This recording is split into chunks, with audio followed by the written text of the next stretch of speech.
زعابكم أبوتاتي بخال أكابي بخال بستفلالي خراخبن كلون إحنا قل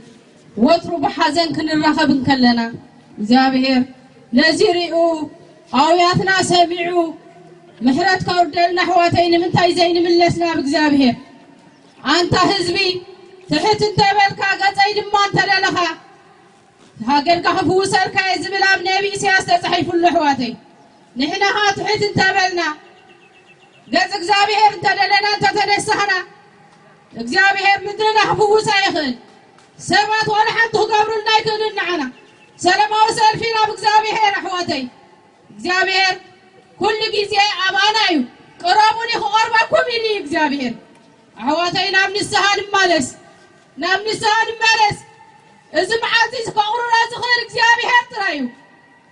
أو እግዚአብሔር لو مثل مننا متان إذ نزل له وبزز لهم معاتي بقافي غير እግዚአብሔር يزارب الله تنسى نام እግዚአብሔር تميز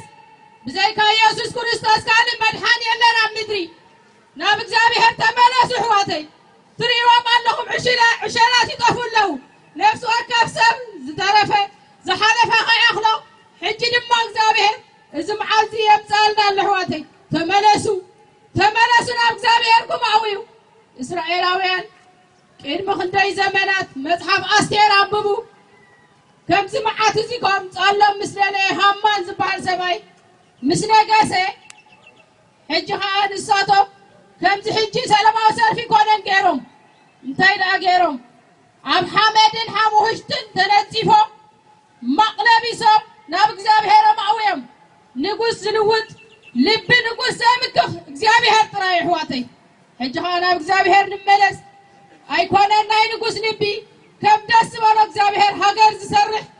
እግዚአብሔር ሕጂ ድማ ንዓኻትኩም ንዓይኒ ጽዋዓና ኣሎ እዚ መዓዚ ከቕርር ዝኽእል ብዘይካ እግዚአብሔር እዩ ተነሲና ናብ እግዚአብሔር ንመለስ ኣብዚ ሕጂ ሰዓት ኣታደው ዝበልካ ከይትወድቕ ተጠንቀቕ ከም ዝበለ እዚ ከዓ ንዓይን ንዓኻትኩም ንመፈራርሒ ኣብ ባሕሪ ዕሸላት ይጠፍኡ ስለ ዘለው ምሕረት ክገብረልና እግዚአብሔር ናብ እግዚአብሔር ንመለስ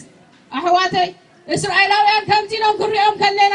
ኣብ እስራኤላውያን ንሕና ክንግዛእ ከለና እስራኤላውያን ግን በዚ ኣይኮነን ሓሊፎም እግዚአብሔር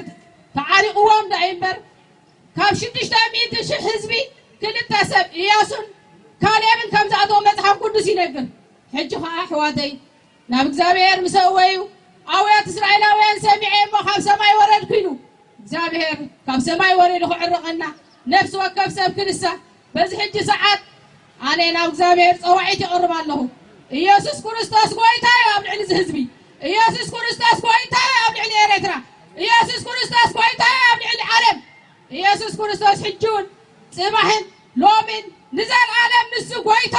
ዝሰምዐት እዝኒ بزلهم معت خيط في الردى متان ناب እግዚአብሔር كتنسى ኢየሱስ ክርስቶስ كم كل مدحاني غير أتقبل بز حج ساعات بز أفي غيره نفسه كسب على إذنا እግዚአብሔር ይጮሃሉ እግዚአብሔር መልሶት ኮነ ድሕት ደልዩ ወይንኩም አህዋታይ ተነሱ ናብ እግዚአብሔር ተመለሱ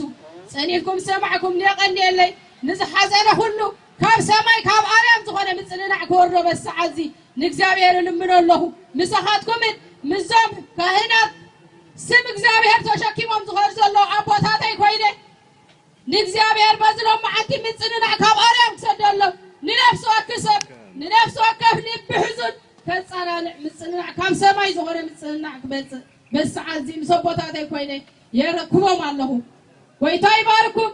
ናይ መጨረሻ ለማዋይድ ኢየሱስ ክርስቶስ ጎይታ ይብልዕ ዝህዝቢ ሕጁን ይብል ኣለሁ ጎይታ ይብልዕ ዝህዝቢ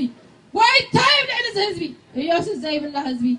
تدبر ስለዚህ ትኽእል ኢየሱስ ናይ ግል መድሓኒኹም ገርኩም ክትቀበሉ በስ ሕጂ ሰዓት እግዚአብሔር ይዛረበኩም ኣሎ